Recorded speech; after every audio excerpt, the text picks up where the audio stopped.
You're going to taste the B vitamins too. What do they taste like? Like a vitamin. You're just going to taste like you're sucking on a vitamin. Really? No.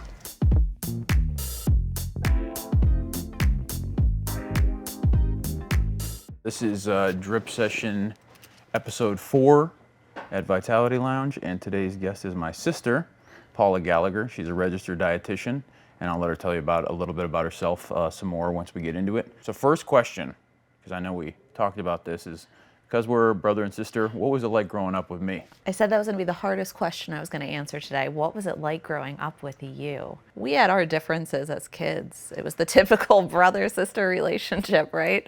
There was a lot of WWF moves happening in the household. Yeah. So it was interesting, to say the least. But as we, grew older, I think we had a lot more in common and both landed in, the health and wellness field. So it was an interesting time growing up with you. I would say the same thing. I remember a lot of temper tantrums, a lot of crying.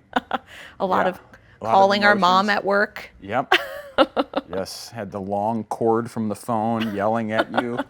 Mom, yeah, it was great. Yeah, we fought like cats and dogs, Yes, but here we are now. Here we are, and we're both, like we said, we're in the health and wellness field. What made you want to get started into dietetics? Yeah, I realized in high school that I had an interest in food and nutrition and what it did to the body. So I was one of the lucky ones going into college, knowing exactly what I wanted to do, exactly, focusing on the health profession. And I landed on food because, what we fuel our body with is like the core of what we are as beings. I agree. Yeah, I mean, we try to focus that on huge now.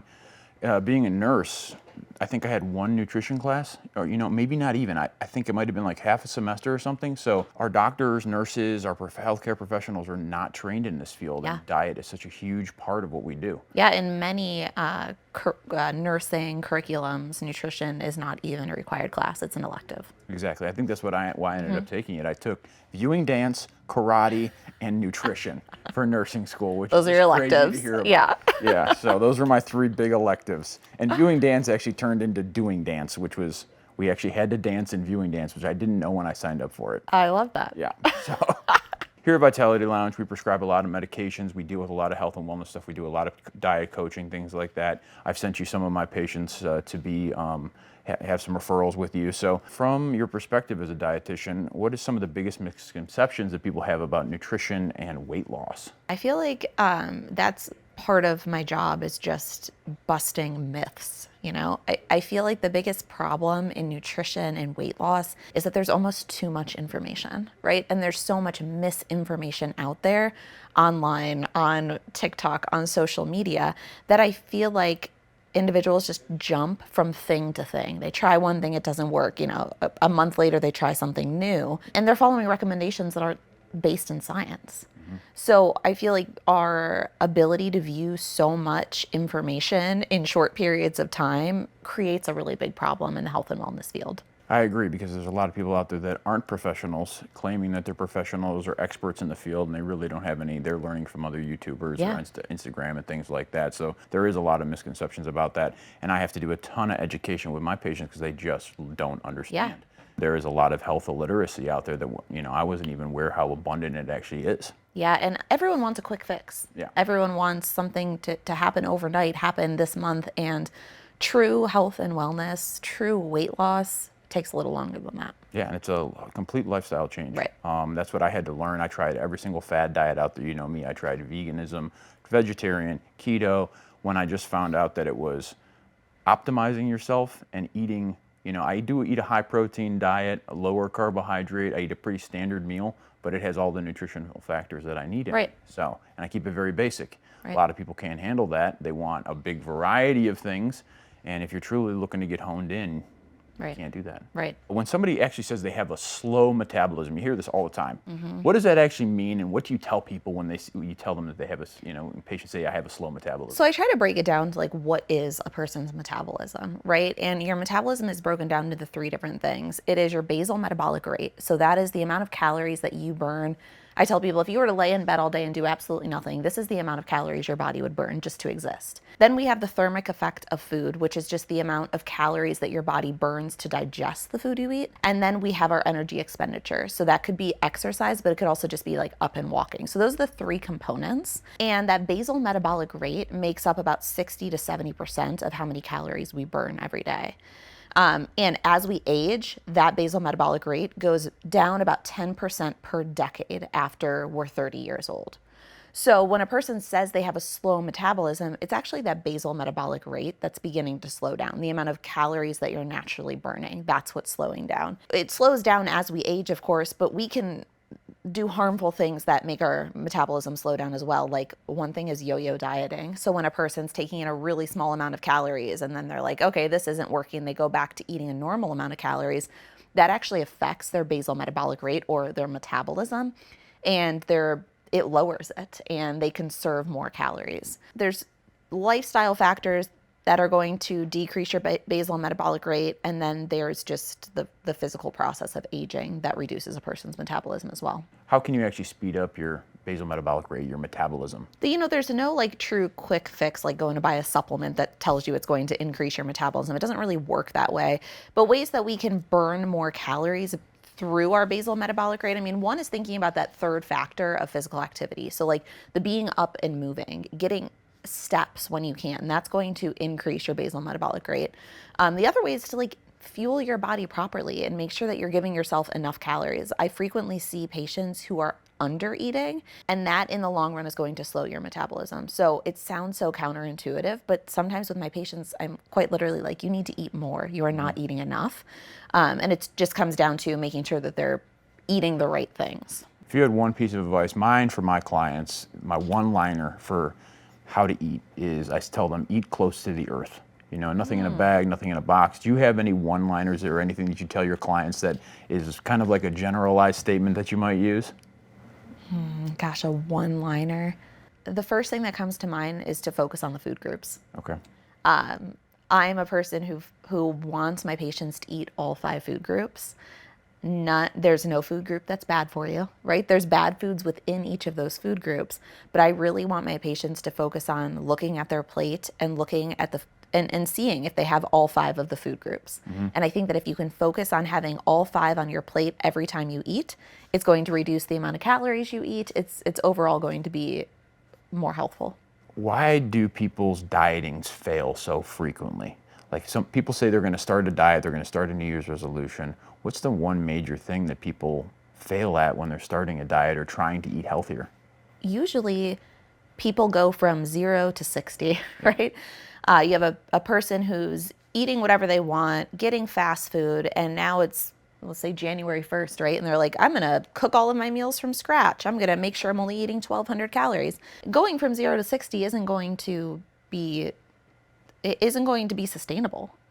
So I think that's why people fail, is they're not taking into account what their life actually looks like and what is realistic for them. Mm-hmm. Yeah, I had to do the same thing because I was doing the same thing. I was trying to cook, I was trying to diet so precisely, and it took me like 3 years to really get my diet honed in to where my body just got used to healthier foods, and it's all that I crave now. And if I take anything else into my body, it actually upsets my stomach now. So because I'm eating so clean now, but when I take in something or I was trying to stick to too rigid of a diet, that's when I would fail all the time. Yeah, because there's no variation. That is what I work with for all of my patients, is trying to come up with small steps that they can take that are realistic and sustainable. Yeah. One thing that we haven't touched on is gut health. I think what is your Instagram handle or your tag? Is it the Gutsy RD? My website's the Gutsy RD. The Gutsy RD. RD, registered dietitian. Right. So yeah. Speak a little bit about the gut. How does the gut microbiome actually affect your metabolism, your weight loss, how you feel? Yeah. I mean, I know it's a broad topic, that's a broad brushstroke to kind of cover, but Can you speak to a little bit about your gut microbiome? Yeah, so the gut microbiome, that's where a lot of my efforts, a lot of my studying goes to, right? I mostly see GI patients that have different GI diseases. So I've researched heavily the gut microbiome, and the gut microbiome really is the key to our health. If we have a gut that is not, or is in dysbiosis, right? It has an imbalance in it, everything else that happens in our body is going to be affected. So what does a healthy gut microbiome look like? I mean, that's the $1,000,000 question. And I don't even know if scientific research has the answer of what a healthy gut microbiome is.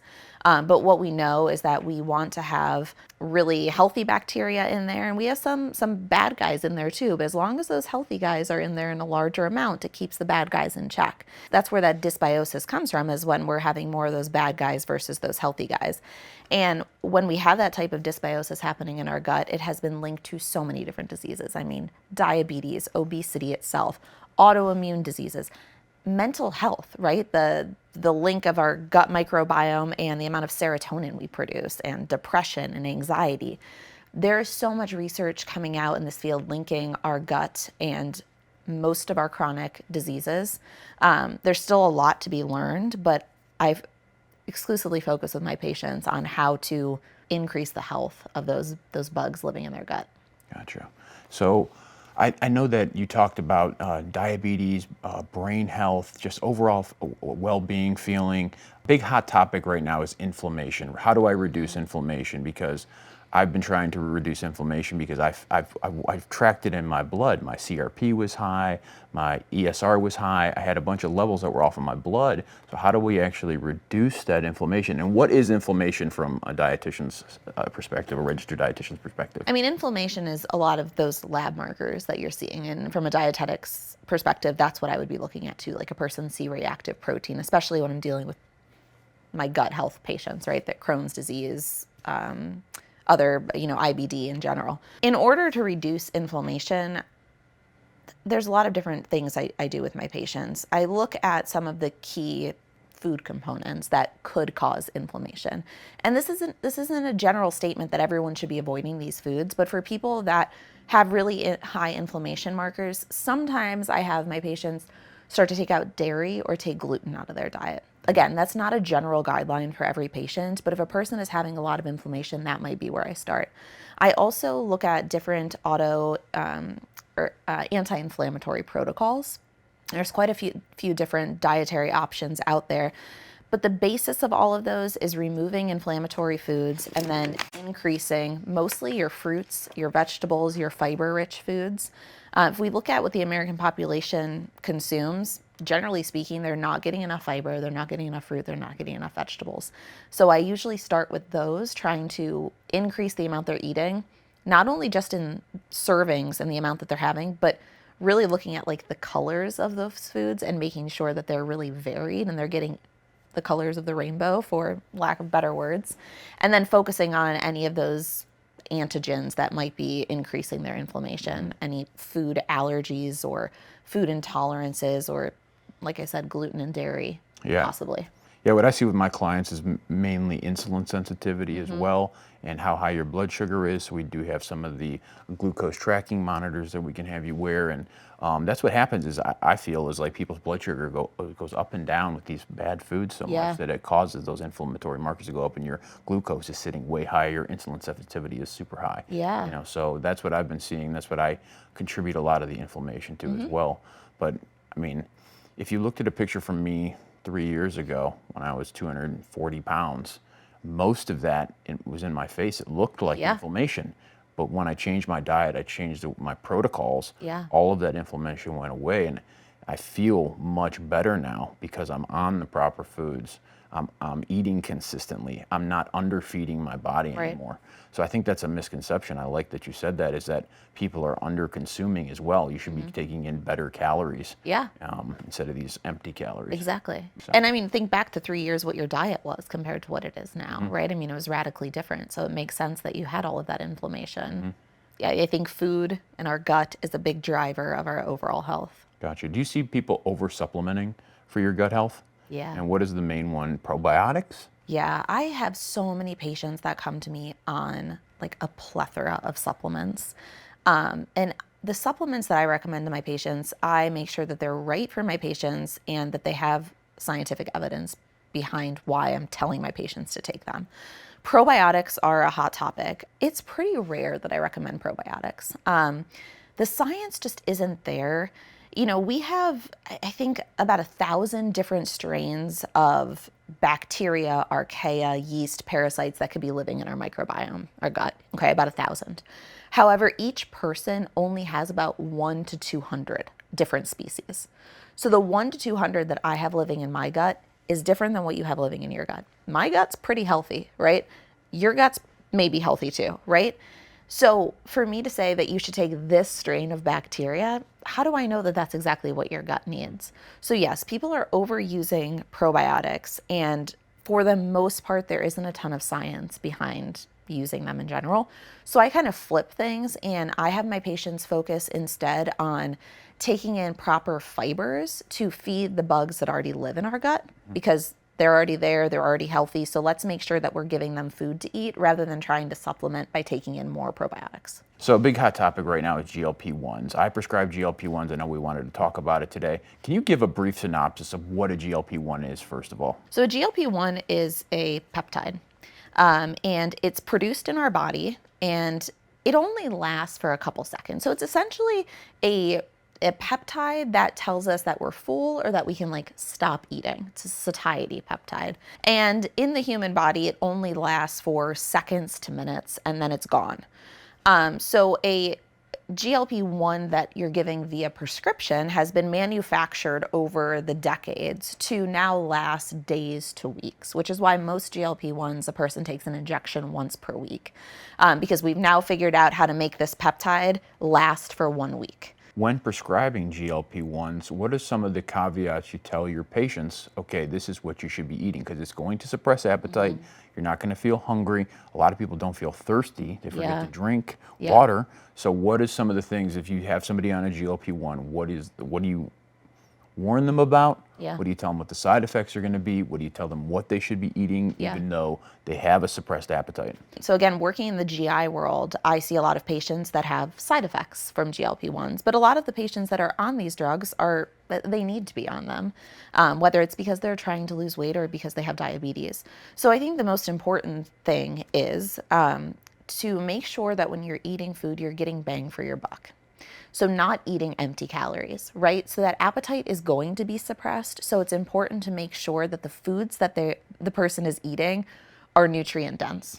Not calorically dense necessarily, but nutrient dense. Because you're right, they're going to take in less food. They're going to take in less water. They're not going to be hungry. They're not going to be thirsty. But we also don't want a person malnourished while they're taking a GLP-1. The other problem with GLP-1s is that individuals, because they're not taking in enough food, they could also be losing muscle mass. So it's estimated like 30 to 40% of the weight a person loses on GLP-1 is muscle. So making sure that an individual is taking in protein, and maybe even a little bit more protein than what they're used to. Fruits and vegetables for those micronutrients, some fiber as well. Those are all going to be important factors to make sure that we're preserving that lean muscle mass and the person's not losing weight too fast. Yeah, what I see is because these people are overweight for a reason, they've been eating horribly the majority of their life, and maybe they didn't know any better, maybe they didn't have the education, but people continue to eat the same foods they were eating in just a lesser amount. So less nutrients in them, so they're still eating the same thing. So that's what I really have to coach people up on, is like, you have to use this time wisely while your appetite is suppressed to switch around your food consumption, because if you go back, I've had so many patients that don't listen to the advice, and they go off of the GLP-1 and they put all the weight back on. 100%. And can you speak to that a little bit? Why does the weight come back on just that much quickly when you're off of the GLP-1? Yeah. So the GLP-1 only works while it's in your system, right? So as soon as that peptide is gone, your appetite's going to come back. Your digestion should go back to normal, right? Because on a GLP-1, your digestion slows down. So stuff hangs out in the stomach longer, and that gives that feeling of fullness. So as soon as that medication is out of your system, you're right, you go right back to those old habits. So this reminds me of, like, years ago when bariatric surgery was a big thing, right? And it still is, but I was always like, bariatric surgery isn't the answer, right? Because we need to have individuals understanding how to eat healthfully before they have bariatric surgery. Because you can have the surgery, you can lose all this weight, and you can go back to exactly what you were doing before and gain all the weight back. We're seeing the same thing in GLP-1s. It only works when the medication's in your system. So if you haven't trained your mind, right, to get away from those old habits that got you to the overweight or obese point, then you will go right back to where you were. I agree. And I do a little thing where I was on a GLP-1 for a little while, but now I specifically use it for reducing inflammation, reducing my insulin sensitivity, keeping my blood sugar low. So I do it about every 2 to 3 weeks now, but I've trained my brain, so I like it for those benefits specifically. And it has great, for me at least, I can't speak to the studies out there and things like that. It has great cognitive effects to keep me away from the snacking at such a low dose of it. I don't need much of it I've actually reformatted the programming in my brain to not crave those foods anymore. Can you speak to that a little bit? Yeah. Because how does that actually work? How do people reprogram and rewire their brain and their gut and everything to not desire the things like that anymore? Yeah, so what GLP-1s have the ability to do is to decrease food noise, which is just that constant thinking of what am I going to have next? Ooh, this sounds good. The way that I describe it is like there's a loudspeaker in your head and it's constantly telling you about food because food is around us all the time. And so what GLP-1 does is it actually like turns the boom box down and it quiets that noise. So again, that usually is only going to work when it's in your system, but that can be really useful for people who, have this desire to lose weight, to eat more healthfully, but that food noise is really what is driving their intake because food has such a psychological component to it because we are so surrounded by it that I think that this medication can be used in that way as well, just to help turn that loudspeaker down a little bit. By reducing that noise for me at least, it was great. And I made excuses for a long time. The major excuses that I hear is like, I'm just too busy. I don't have time for this. And that's why I think GLP-1s speak to a lot of the population because it is a little bit of a quick fix, but they don't have to really change much. It just literally GLP-1s are just reducing the amount of calories you take in. What's something more sustainable for people that are busy and like have kids and they're running around and they don't want to eat the same? Well, first of all, they shouldn't be feeding their kids those types of foods. But they're like, I always just eat what my kids eat, right? And I'm too busy to meal prep and I'm too busy. What's something that you can tell someone that is more sustainable in their life while on a GLP-1 to kind of fix their habits? I mean, I think there's so many things nowadays to make our lives easier, like having our groceries delivered, having our meals delivered, going to the grocery store and buying fruits and vegetables that are already cut up. Like there's no shame in doing all of those things. So I think utilizing the technology and the resources that we have. So I'm a mom of 3. My youngest is 6 months old, and I don't have time to go to the grocery store. I don't want to drag all of my kids there. And in my free time when I don't have my kids, I don't want to spend it in the grocery store. And so the vast majority of the time I have my groceries delivered and that makes my life a lot easier. I have no shame in shopping like freezer foods. I'm a big Trader Joe's fan and they have tons of freezer foods that are minimally processed that I keep in my freezer that I can easily defrost and feed my family. So I think it's thinking about like what would make you successful? Is it having your meals delivered? Is it having your groceries delivered? And what's in your budget and what can you afford? But I think it has to be realistic in order for it to sustain you for the long term. All I eat anymore is meals made directly by Chef Munley. He's going to be on next, and the reason I do that is because his meals are tasty.